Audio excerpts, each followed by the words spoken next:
আসসালামু আলাইকুম, সবাই কেমন আছেন? ২ দিন ধরে শ্বশুরবাড়িতে এসে যেন আমার কাজই শেষ হয় না। তারপরে আবার শ্বশুর এই ছাগলটাকে কিনে নিয়ে আসছেন, এসে আরও কাজ বাড়িয়ে দিয়েছে। একে আবার দেখভাল করা লাগছে। তারপরে এই পাশে আবার টিঙ্কু মিয়া গাছের উপরে লাফালাফি শুরু করছে। তো আমি কাজ করছি, এসে যতটুকু পারছি পরিষ্কার পরিচ্ছন্ন করার চেষ্টা করছি। তারপরেও মনে হচ্ছে একটা করলে আরেকটা এসে হাজির হচ্ছে কাজ। মনে হচ্ছে এটা অপরিষ্কার, ওইটা অপরিষ্কার।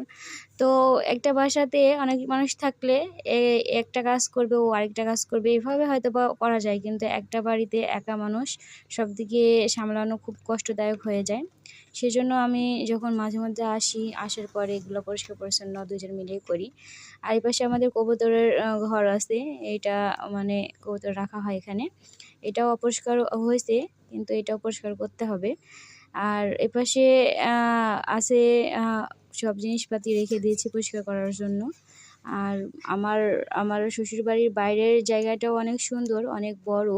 সব জায়গাতেই আম গাছ লাগানো আছে। এই অনেক পাতা নিচের দিকে ঝরে পড়ে আছে, এগুলাও পরিষ্কার পরিচ্ছন্ন করতে হবে। তবে এগুলা আমরা করব না। এগুলা এখানকার কোনো একটা মেয়ে মানুষকে ডেকে এগুলা পরিষ্কার করে নিব। কারণ অনেক বড় জায়গা।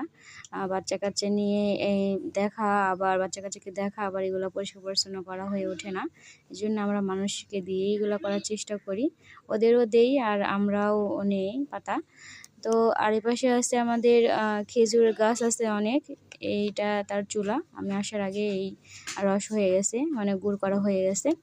তো আবার আপনাদের সাথে নেক্সট ভিডিওতে কথা হবে। সেই পর্যন্ত আপনারা সবাই ভালো থাকবেন, আমার জন্য দোয়া করবেন। আল্লাহ হাফেজ।